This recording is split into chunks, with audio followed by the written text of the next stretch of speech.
नमस्कार, मैं हूं आपके साथ गौरव राजेंद्र। बुलेटिन की शुरुआत करते हैं।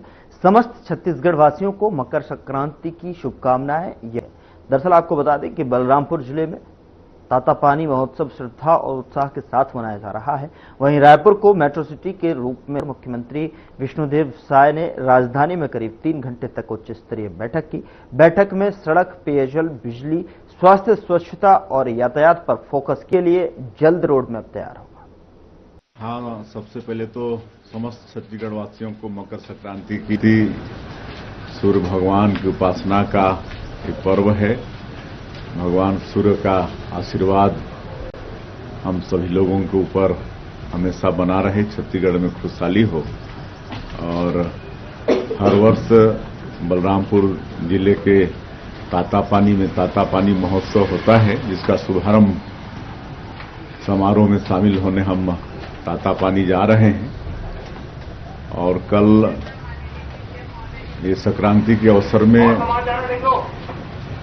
तपकारा पमशाला में कंवर समाज का बड़ा सम्मेलन होता है, 3 दिन का मेला लगता है, तो उसमें भी कल शामिल होंगे। श्रम विभाग ने श्रमिकों के कल्याण और अधिकारों के क्षेत्र में नए आयाम स्थापित किए हैं। बता दें कि श्रम मंत्री लखनलाल देवांगन ने बताया कि पिछले 2 वर्षों में विभाग के मंडलों ने कुल 11,40,000 श्रमिकों का पंजीयन किया, जिसमें निर्माण श्रमिक 9.4 लाख, असंगठित श्रमिक 1.39 लाख और संगठित श्रमिक 98,000 शामिल हैं।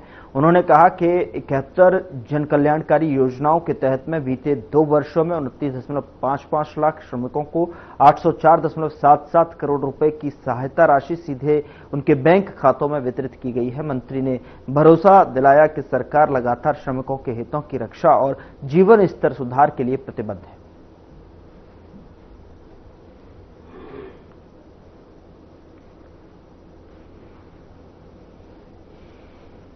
श्रम विभाग की आज की छत्तीसगढ़ सरकार माननीय मुख्यमंत्री जी को 2 साल पूरा हो गए हैं और 2 साल में अलग अलग विभाग जनमानस के लिए क्या क्या योजनाएं संचालित हो रही हैं, अपने अपने विभाग के माध्यम से जनता को बताने का हम लोग काम कर रहे हैं। प्रेस के माध्यम से हर खबर जनमानस सरकार तक पहुंचती है और अपने कार्यों को 2 साल की जो हम लोगों ने काम किया है उसको हर विभाग अलग अलग तारीख में प्रेस के माध्यम से जनमानस बताने का काम कर रहे हैं। सभी विभाग अलग अलग दिन प्रेस के से मिलकर योजनाओं को बताने का काम हो रहा है। उद्योग विभाग भी मेरे पास है, उद्योग विभाग का पहले हो चुका है, आज श्रम विभाग का है। और आज की इस प्रेस वार्ता में आप सबको पहले आज बड़े सौभाग्य के दिन है, मकर संक्रांति का भी दिन है। आप सबको बहुत बहुत बधाई, शुभकामनाएं। और आज की इस प्रेस वार्ता में हमारे बीच हमारे विभाग के प्रभारी आयुक्त सम्मानीय एस.एल. जांगड़े जी, अपर आयुक्त सम्मानीय सविता मिश्रा जी, बीओसी के सचिव सम्मानीय गिरीश राम टेके जी, प्रभारी संचालक एच.ए. सम्मानीय मनीष श्रीवास्तव जी, हमारे श्रम आयुक्त सम्मानीय डीपी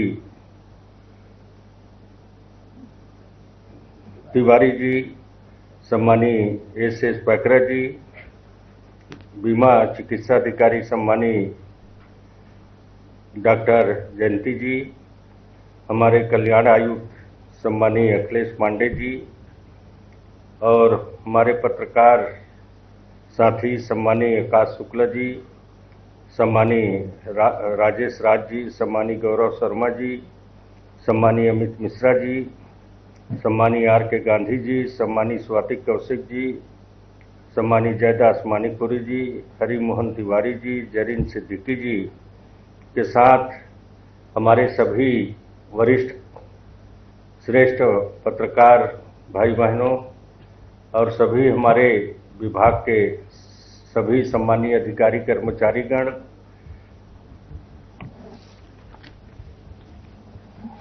आप सबको बताते हुए बड़े हर्ष हो रहा है। राज्य में कुल 52,39,000 से अधिक श्रमिक 3 मंडलों के अधीन पंजीकृत हैं, जिसमें 11,40,000 से अधिक विगत 2 वर्षों में पंजीकृत हुए हैं। प्रदेश में औसत रूप से प्रतिदिन 1600 पंजीयन भी किए जा रहे हैं।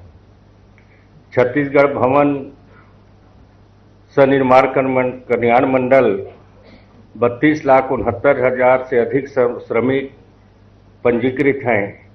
छत्तीसगढ़ असंगठित काम मंडल में 17,24,000 से अधिक श्रमिक पंजीकृत हैं। श्रम कल्याण मंडल में 2,45,000 से अधिक श्रमिक पंजीकृत हैं। आप सबको बताना चाहूँगा, विभाग के अधीन मंडलों द्वारा कुल 71 योजनाएं संचालित हैं, जिसके अंतर्गत 2 वर्षों में 29,55,000 से अधिक श्रमिकों के परिजनों को 800 करोड़ 70 लाख से अधिक राशि लाभान्वित किया गया है। इस प्रकार प्रदेश में औसतन के रूप में प्रतिदिन के भी हम हिसाब लगाएं तो 1 करोड़ रुपया प्रतिदिन हमारे श्रमिक भाई बहनों को सहायता राशि मिल रही है। साथ ही जिसमें 28,49,144 श्रमिकों को लगभग 653 करोड़ 75 लाख से अधिक राशि छत्तीसगढ़ भवन सनिर्माण कल्याण मंडल के द्वारा 91,595 असंगठित श्रमिकों को लगभग 1,143 करोड़ 77 लाख से अधिक राशि असंगठित कार्य मंडल के द्वारा, उसी तरह से 14,592 संगठित श्रमिकों को 7 करोड़ 24 लाख से अधिक से राशि लाभान्वित किया गया है।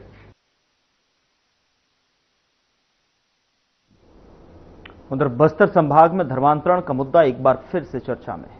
कांकेर जिले के आमाबेड़ा क्षेत्र के बड़े तेबड़ा गांव में सामने आया कि ताजा मामले में सियासी हलकों में हलचल मचा दी है। क्या है रिपोर्ट, देखिए हमारी खास रिपोर्ट।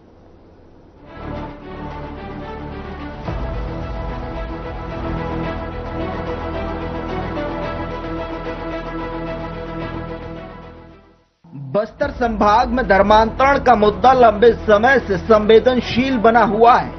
कई बार यह सामाजिक तनाव का कारण भी बन चुका है। हाल ही में कांकेर जिले के आमाबेड़ा थाना क्षेत्र अंतर्गत बड़े तेवड़ा गांव में सामने आए मामले ने एक बार फिर इस विषय को सुर्खियों में ला दिया है। कांकेर विधानसभा क्षेत्र से विधायक आशाराम नेताम ने साफ कहा कि धर्मांतरण आदिवासी समाज की संस्कृति और परंपराओं पर सीधा हमला है। उन्होंने कहा कि किसी भी तरह का जबरन या प्रलोभन देकर किया गया धर्मांतरण स्वीकार्य नहीं है। विधायक ने प्रशासन से सख्त कार्रवाई की मांग करते हुए कहा कि कानून के तहत दोषियों पर कार्रवाई होनी चाहिए ताकि भविष्य में इस तरह की घटनाएं दोबारा ना हो। क्षेत्र में लगातार पास जाता हूं, उनको पूछता हूं कि समस्या क्या है और क्या समस्या के कारण से अपने धर्म को छोड़कर दूसरे के धर्म में जा, ऐसे बोलने से वो लोग कई बात बोल भी नहीं पाते, न कुछ नहीं कर पाते। तो मैं उनको बोलता हूं कि ये मूल धर्म में रहिए, यही आपकी पहचान है, यही आपकी संस्कृति है। जो हमारी देवी देवता जो है, हमारे बूढ़ा देव हैं, हमारे शीतला माता है, हमारे कर्मा माता है, हमारे परमेश्वरी भगवान है, ये हमारी देवी देवता है जो हमारे पुरखा सियान लोगों ने हमें दिए हैं और यही हमारी पहचान बनाए हैं। इनको ही मानना है, दूसरे की धर्म से कोई मतलब नहीं है, क्योंकि दूसरे के धर्म में अपना धर्म को छोड़कर दूसरे धर्म जाना ये हमारे संस्कृति का खिलाफ है। इसमें ना जाइए और जो भी समस्या परेशानी है, लोगों के साथ जुड़िए, सरकार के साथ जुड़िए, सरकार की योजना के साथ जुड़िए, वो आपका हल होगा। और ये आपका विकास होगा। लेकिन कोई पढ़ा लिखा ना होने के कारण से ये धर्मांतर की ओर जाते हैं।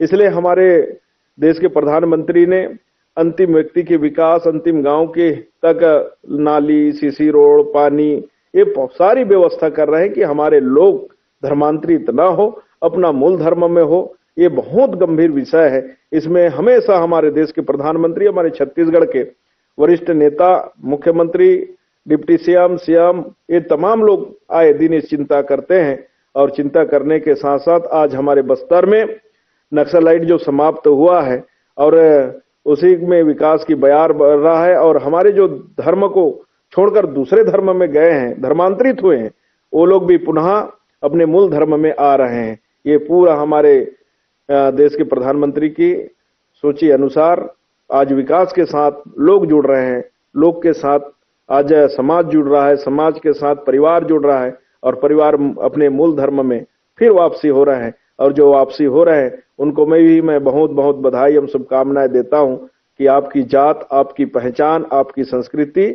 आपसे पहचान है। पुनः आप अपने मूल धर्म में आइए, अपने जाति को अच्छा ऊंचा करें और बूढ़ादेव शीतला माता की पूजा अर्चना में जुड़ जाइए। आप देखे होंगे कि क्या लगता क्या है कि बस्तर में इतना मिशनरी धर्मांतरण जैसे होना काफी संख्या में, क्योंकि धर्मांतरण के अंदरूनी इलाके में जाओ तो देखते हैं कि अधिकतर जो लोग हैं वो धर्मांतरित नजर आते हैं। क्या कारण मानते हैं कि आप यहाँ पर मिशनरी इतना एक्टिव रूप से अपना प्रसार करते हैं? क्या है कि मिशनरी जो है उनमें जुनून टाइप के लोगों को जोड़ने की लोग तात्पर्य में रहते हैं, उनके साथ जुड़ते हैं, उनकी गरीबी के साथ मजाक बनाते हैं, उनकी जो स्थिति के साथ मजाक बनाते हैं। इस कारण से वो लोग को नहीं मालूम जो धर्मांतरित हो रहे हैं, लेकिन ये क्या है, कैसा है, उनको जानकारी के अभाव है, उनकी सोचने के अभाव है, इस कारण से धर्मांतरित होते हैं। जब कोई आदमी खत्म होता है, कुछ परिवर्तन होता है, तब उनको मालूम होता है कि हम लोग कौन सा धर्म में हैं। और उसी कारण से है कि आज वो धर्मांतरित हो जाते हैं, मिशनरीकरण में हो जाते हैं। उनकी जो गरीबी में उन लोग ने लालच देते हैं और लालच में आ जाते हैं, उनके पास कोई जानकारी ना हो, अशिक्षा होने के कारण से वो लोग धर्मांतरित हो जाते हैं। जब कोई घटना होता है, कोई बड़ा विकराल आता है, तब उनको पता चलता है कि हम लोग धर्मांतरित हुए। क्योंकि वो अंतिम व्यक्ति क्या जानेगा, वो अशिक्षक है, वो क्या जानेगा कि धर्म क्या है, धर्मांतर क्या है। वो भी अभी भी मैं वही धर्म, मैं उसी समाज में हूँ, उसी मेरी चल रहा है, ऐसा उनका सोच है। उनको हमको जागरूक बनाना पड़ेगा, हमको उनको शिक्षा की ओर अच्छा करना पड़ेगा, उनको अच्छा सुविधा देना पड़ेगा।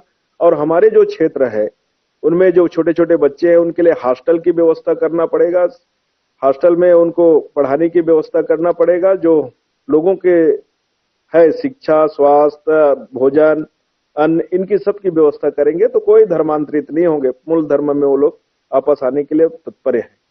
बहुत धन्यवाद सर बात करने के लिए। तो ये थे आसाराम नेताम जी, जिनका साफ कहना है कि जो लोग धर्मांतरित हैं वो अपने मूल धर्म पर वापस भी आए, और जिस तरह से मिशनरी ने बस्तर में अपना पैर पसारा है वो उनकी शिक्षा और अज्ञानता के चलते ही उन्होंने यह धर्म अपनाया है। और जब कोई मुसीबतें आती हैं तो उन्हें लगता है कि ये कहाँ पर आ गए हैं। तो आसाराम जी का साफ कहना है कि जो लोग धर्म परिवर्तन कर चुके हैं अपने मूल धर्म में आए, क्योंकि मूल धर्म अपना घर ही घर होता है, दूसरों का घर पे कब तक आप मेहमान बने रहेंगे। तो लोगों से अपील भी है कि वे जल्द से जल्द अपने मूल धर्म पे लौटे, यही आसाराम जी का कहना है। कैमरामैन शुभम के साथ अनिल नेताम, हर खबर छत्तीसगढ़।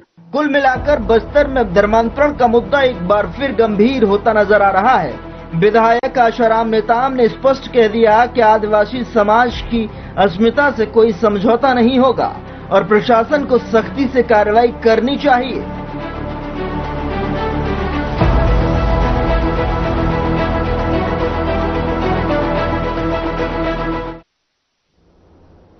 यहाँ रुकना एक छोटे से ब्रेक के लिए। ब्रेक के उस पार खबरों का सिलसिला लगातार जारी है।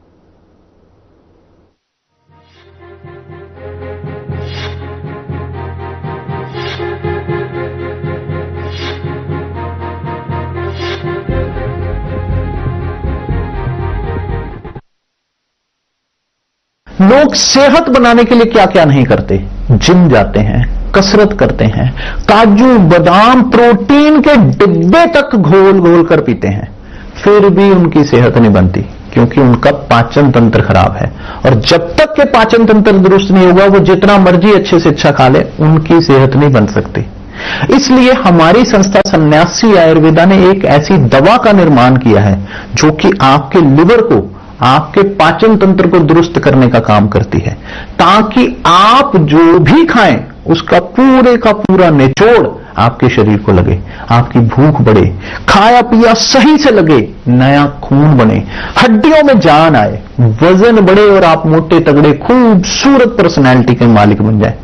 सिर्फ 655 रुपए की पूरे 1 महीने की दवा होती है और आप इसे घर बैठे 01145454545 पर फोन करके दवा मंगवा सकते हैं।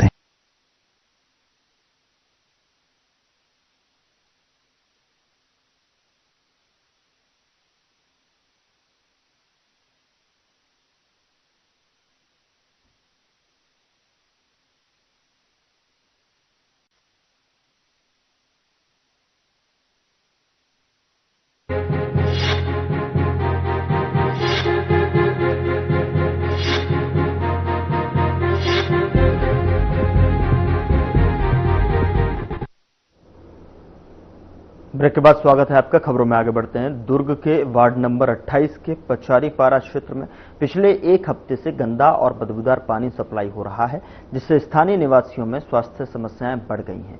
स्थानीय लोगों का आरोप है कि पानी में कीड़े तक दिखाई दे रहे हैं और इस समस्या की शिकायत कई बार की जा चुकी है, लेकिन जिम्मेदार विभाग ने अब तक कोई ठोस कार्रवाई नहीं की है। गंदे पानी के कारण बच्चों और बुजुर्गों में बीमारियों का खतरा बढ़ गया है। पचारीपारा के लोग अब स्वच्छ पानी की मांग कर रहे हैं और अधिकारियों को जल्द समाधान की उम्मीद कर रहे हैं।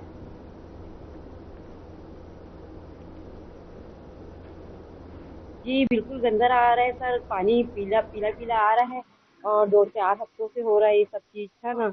और तो और क्या बोलते, पीलिया की भी संकेत हो सकते हैं दुर्ग शहर में, बच्चों को दस्त वगैरह भी, है ना, उल्टी वगैरह, है ना। तो हम ये चाहते हैं कि पानी की थोड़ा साफ होने की संभावना। वैसे गंदा पानी आता है जी, नल खुलता है तो इतनी ज्यादा गंदा पानी आता है कि हम बता ही नहीं सकते। हाँ यही बात है। और कोई ये 3 हफ्ता हो गया है और उसमें पानी ना बहुत गंदा आ रहा है, बहुत कीड़ा निकल रहा है ना, और मच्छर, और इसमें ना लंबे लंबे कीड़ा और ऐसे गोल लाल लाल कीड़े आ रहे है ना। तो फिर वो सफाई वाला कल आया है। पानी साफ आता है, लेकिन ना इसमें ना मरा हुआ कीड़ा, जैसे कि लाल लाल कीड़ा, मच्छर वगैरह सब चीज रहता है इसमें। इसी कारण ना हम लोग इसको बिना छाने मतलब पी नहीं सकते पानी को। तो मतलब यही बोलना चाहते हैं पाड़ वार्षद से कि मतलब इस समस्या का हल करे और जल्द से जल्द जल्दी पानी की मतलब वो करे। पानी हल्का गंदा आ रहा है लेकिन उतना गंदा नहीं। पानी जैसे भरते हैं ना तो नीचे तो कॉमन थोड़ा बहुत आते ही है, बाकी उतना गंदा नहीं है। इससे बीमारी का संख्या अब इतना तो मालूम नहीं है।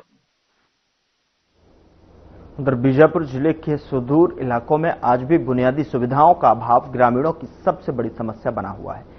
कोसालनार पंचायत के मंगनार क्षेत्र में नदी का उफान लोगों की रोजमर्रा की जिंदगियों को मुश्किल बना रहा है। देखिए हमारी खास रिपोर्ट।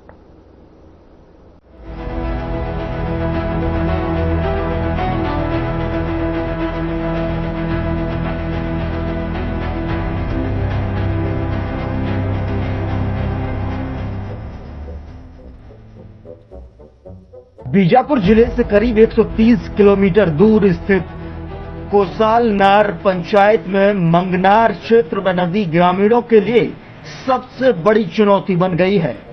नक्सल प्रभावित इस सीमावर्ती इलाके में बुनियादी सुविधाओं की भारी कमी, नदी में उफान आने पर ग्रामीणों का आवागमन पूरी तरह से बाधित हो जाता है, जिससे स्वास्थ्य सेवाएं, बच्चों की शिक्षा और बाजार तक पहुंच प्रभावित होती है।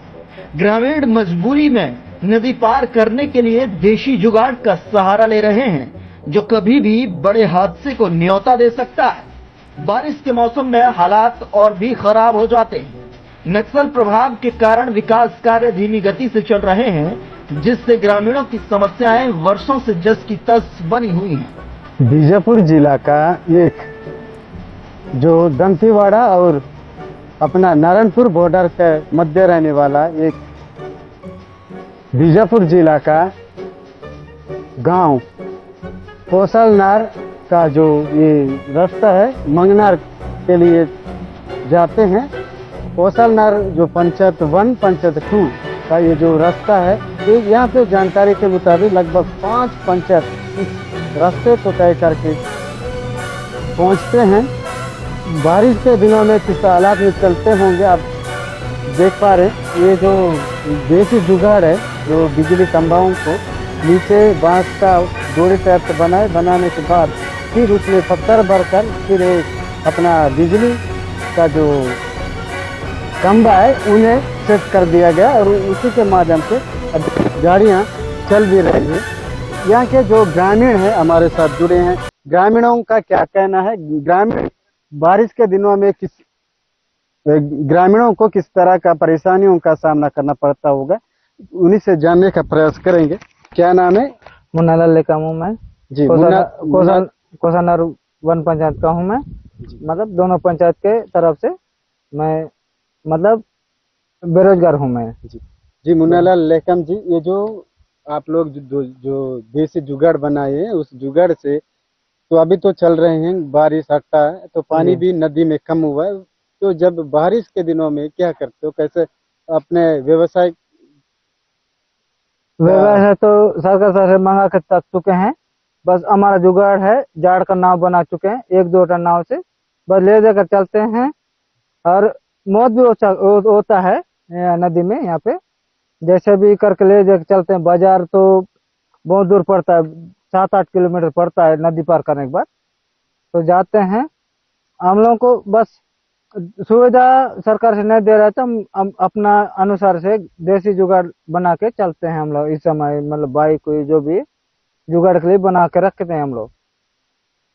भी एक ग्रामीण है, उससे भी बातचीत करने का प्रयास करते हैं। आपका शुभ नाम क्या है? मैं लक्ष्मीराम कश्यप, मैं दंतेवाड़ा जिला का हूँ। तो मैं भी हमेशा इधर से आना जाना करता हूँ, जो भी समय से तब मेरे भी दिक्कत हो जाता है। आप इधर जा रहे थे, इधर कौन है आपका घर इधर है कि रिलेशन वाले? मैं ससुराल घर जाता हूँ हमेशा, तो इधर मेरे पत्नी काम करती है एमटी है, तो उन्हीं के लिए मैं हमेशा हर महीना हर सप्ताह आना जाना करते रहता हूँ सर। तो इसलिए मेरे भी दिक्कत लगता है, क्योंकि सरकार तरफ से तो ये सुविधा हो जाए कि एक पुलिया सुविधा करेंगे तो बहुत अच्छा होता, मेरे लिए यही अनुरोध करता हूँ। तो सरकार, ग्रामीणों का कहना है कि सरकार इस गांव के लिए जो पुलिया का व्यवस्था करे, और ताकि यहाँ के गांव के ग्रामीणों को जो परिस्थितियों का सामना करना पड़ रहा है वो दूर हो सके। ये जो वही इलाका है जहाँ पे नक्सलियों का गढ़ माना जाता था पहले, वो अब धीरे धीरे जब सरकार परिवर्तन हुआ है, भाजपा की सरकार परिवर्तन हुआ, परिवर्तन के बाद जिस प्रकार नक्सली भी लगातार आत्मसमर्पण कर रहे हैं और मुठभेड़ों में मारे भी जा रहे हैं, ऐसे में धीरे धीरे जो नक्सलवाद का जो दबाव रहा ग्रामीणों में वो अब साफ होता नजर आ रहा है। वैसे वैसे ग्रामीण जो अंदरूनी क्षेत्र के ग्रामीण है वो अब शासन की जो व्यवस्था है वो पहुंचे, उनकी मांग कर रहे हैं। यहाँ ग्रामीण क्षेत्रों में जो सड़क, स्वास्थ्य व्यवस्था, जल और जो पुलिया, सड़क, ये तमाम जो व्यवस्था की मांग कर रहे हैं, जिसको लेकर आज आपको वीडियो में भी हम विजुअल में दिखाने का प्रयास करेंगे किस प्रकार इसे पार करना पड़ता है। और इससे दादा, जब यहाँ पे पहले जो नक्सलियों का दबाव था तब क्या बोलते थे आप लोग, मांग नहीं किए थे? हाँ सर, वो नक्सली तब तो ओलों का दबाव है, इधर का दबाव है, और दोनों तरफ से हम लोग दबाव रहते थे। अभी थोड़ा साफ हो रहा है, साफ के अनुसार हम लोग को अभी चाहिए है कि क्यों क्लियर हम लोग को रोड चाहिए। उस समय दबाव की वजह से चलते थे हम लोग, जैसा उस समय मतलब जैसा उनका समय था ना वैसा हम लोग चलते थे। अभी उसके अनुसार खत्म हो रहा है, तो हम अभी चाह रहे हैं कि तुरंत, उस समय भी चाहते थे हम लोग पर नहीं चाहते थे, मतलब नक्सली दबाव डालते थे, वो लोग दबाव डालते थे, इसलिए हम लोग नहीं चाहते थे। क्योंकि अभी हम लोग को जैसा हम लोग चाहिए वैसा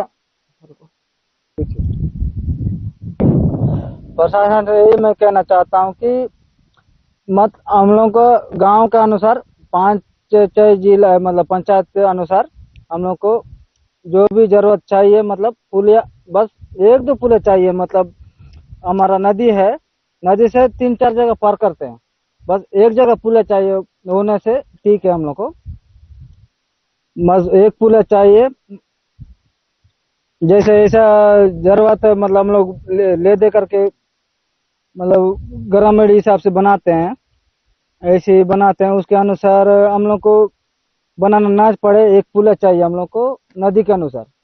ग्रामीणों का मांग है कि पुलिया बने। यहाँ पे कम से कम 3 से 4 नाला हैं, जो जिन नालों को पार करके अपने गांव पहुंचना पड़ता है। उन नालों में से जो बड़ा ये जो नदी है, इस नदी में एक बार पुलिया बना दे सरकार, ताकि यहाँ के ग्रामीणों को सुविधा पहुंचेगी।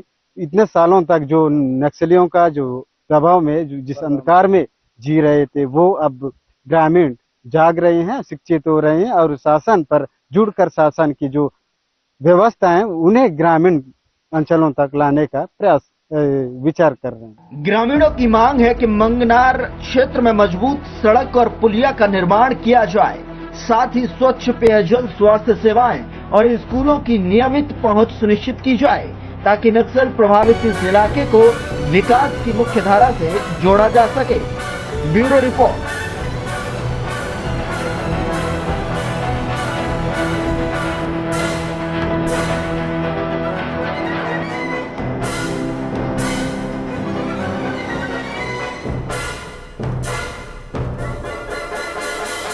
फिलहाल बुलेटिन में इतना ही। नमस्कार।